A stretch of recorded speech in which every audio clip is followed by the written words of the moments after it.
Ouça agora no Bom Dia Feira, direto ao ponto, com Cristiane Melo.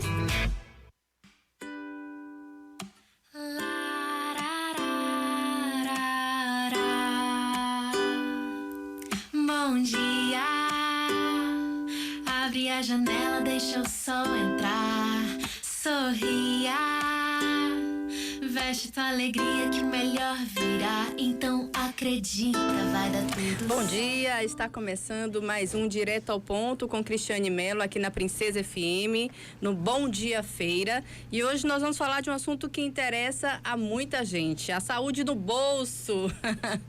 Muita gente está endividada, infelizmente.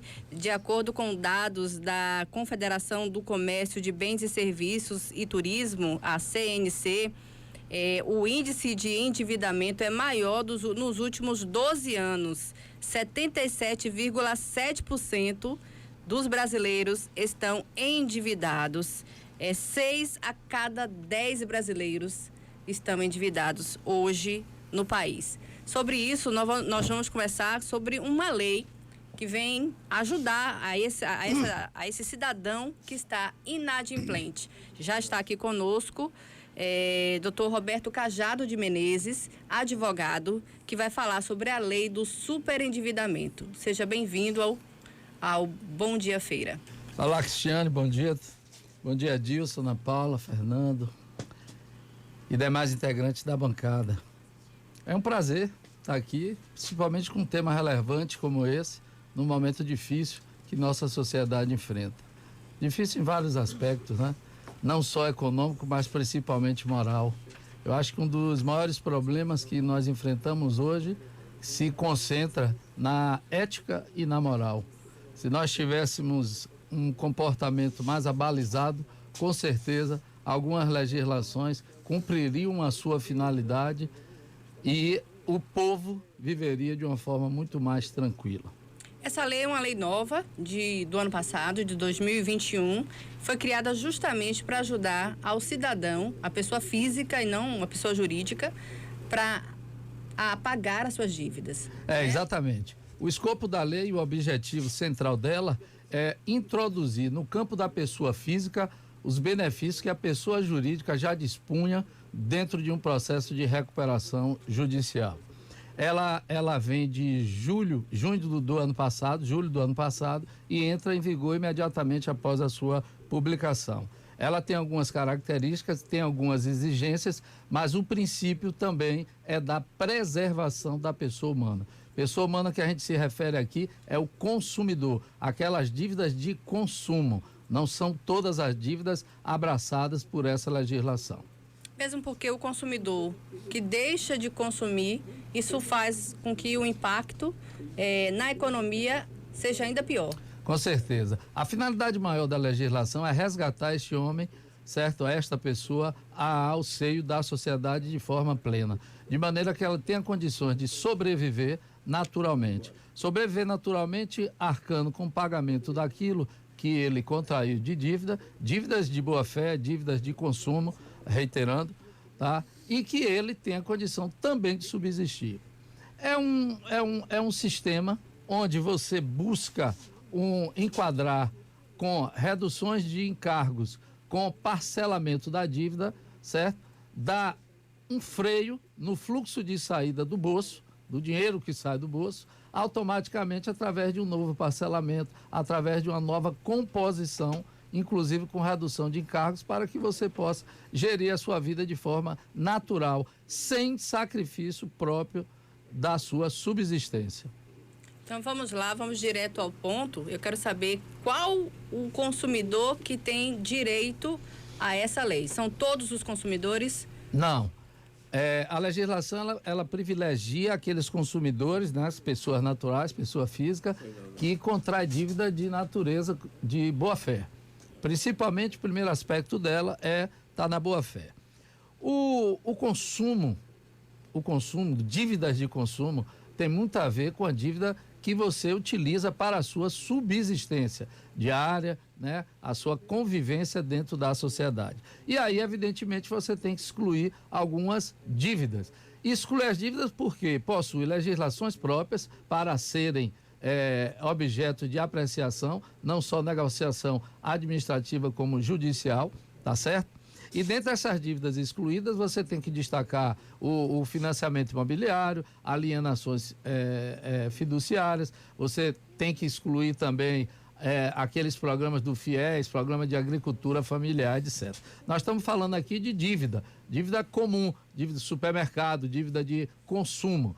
Você, a depender do veículo que você compra, você pode tê-lo caracterizado como esse tipo de dívida, porque depende da utilização, o modus operandi que aquela dívida foi contraída. Mas se você comprou um carro efetivamente para ostentar a riqueza, efetivamente a lei não pode lhe beneficiar. Então, aquela dívida de cartão de crédito, a dívida adquirida para comprar algum móvel para casa, dívidas adquiridas para alimentação, a dívida adquirida para a educação. Por exemplo, a pessoa que tem 2, 3 filhos e não conseguiu pagar a escola, não está conseguindo arcar com as parcelas da escola. Isso entra nessa lei do superendividamento? Nós temos uma legislação própria que trata esse aspecto da educação.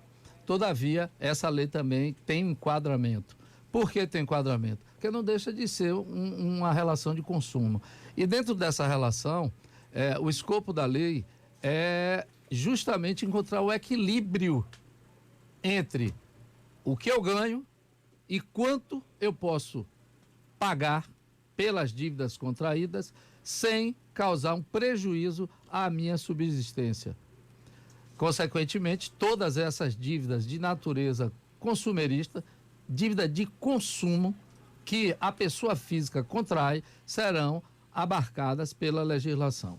E aí você tem, já avançando, você tem 2 procedimentos. Você tem um procedimento extrajudicial, onde o próprio credor acolhe a sua proposta de pagamento, seu plano de pagamento, ou você vai ter aquele plano sancionado pelo juiz, que aí a gente chama de uma aceitação compulsória, porque ele vem revisado, ele vem imposto por uma sentença judicial. Importante avisar a você ouvinte, a você que está nessa situação, que essa lei, ela é uma lei nova, e por ser uma lei nova, é necessário você buscar a ajuda de um profissional para te ajudar, né, na hora de entrar com uma ação. Com certeza. É um ditado, né? Cada macaco no seu galho. O doutor Dilson sabe muito bem disso aqui. O que é que você tem? Você tem uma prateleira. Essa prateleira, nós estamos cheios de normas, essas leis são todas abstratas. Quando o caso concreto ocorre, você deve buscar um profissional para que faça o enquadramento correto, certo? E graças a Deus nós temos na nossa sociedade diversos profissionais com capacidade plena para fazer esse tipo de atuação e orientação a esse consumidor. Gente, esse foi mais um Direto ao Ponto. Quero agradecer a presença de Dr. Roberto Cajado de Menezes. Deixar aqui o espaço aberto, caso eu não tenha feito uma pergunta, para que o senhor faça as suas considerações finais. Nós agradecemos mais uma vez pelo espaço, agradecemos principalmente por poder estar orientando a população e, finalizando, eu diria que nós temos que raciocinar muito com amanhã, tá? O passo é dado a cada dia. Toda vez nós devemos ter muita luz nesse passo para que a gente evite justamente esse endividamento. O que eu quero dizer é o seguinte: consuma de acordo à sua necessidade. Cuidado com o capitalismo. O capitalismo é um sistema que estimula a necessidade. E nós, que temos problema financeiro, a gente tem que se cuidar, porque senão a conta não fecha nunca. Eu quero aproveitar, doutor Dilson Barbosa, e falar um pouco da economia global, porque o Roberto Cajado esteve recentemente na Europa, nos Estados Unidos, então ele pode ter uma visão de como está essa economia no mundo, não só do Brasil, mas e aí nos Estados Unidos, na Europa, que o senhor esteve recentemente, mês passado, não é isso? Realmente, do final do mês de junho para cá, nós estamos 40 dias aproximadamente viajando. E a informação é que o mundo mudou. Doutor Dilson, quando chegar na cobertura da nova Copa do Mundo agora, ele vai encontrar um mundo totalmente diferente, um mundo caro, né? Um mundo, ruas como de Nova York, que você olha e você diz, o que é que aconteceu nessa cidade? A cidade ficou lenta. Mas isso é um aspecto da economia global, isso é mundial.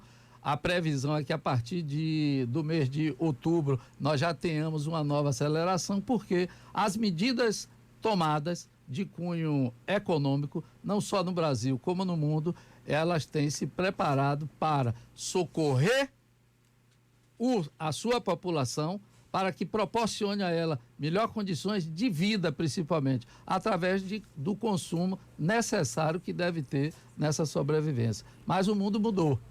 Inflação é uma realidade e nós, brasileiros, saímos na frente porque nós já convivíamos com isso, ou já convivemos no passado recente com esse tipo de operação. Consequentemente, estamos levando vantagem. Lembrar que a inflação nossa aqui está um pouco abaixo do Reino Tanto Unido. Europa, Um pouco abaixo dos Estados Unidos. Não é? E alguns países da Europa. Então, é como diz o Roberto, a gente já está calejado com esse negócio. Eles é que estão enfrentando pela primeira vez esse fato novo, né? Que é a inflação. Com certeza. Que só existia aqui. Você entra no supermercado com aqueles $10 que você entrava, que sai aquela cesta, não sai mais não. Hoje é menos. O aluguel sobe disso, mensalmente. É uma loucura. Aluguel mensalmente? É. A inflação virou um processo democrático mundial. Olha só. Exatamente. Gente, e nós, na nossa economia aqui, eu posso lhe afirmar, saímos na frente. Saímos na frente com algumas medidas. Infelizmente, o que nos falta aqui não é só patriotismo, mas é muita civilidade, é muita ética, certo? Para que as medidas sejam efetivamente colocadas em prática.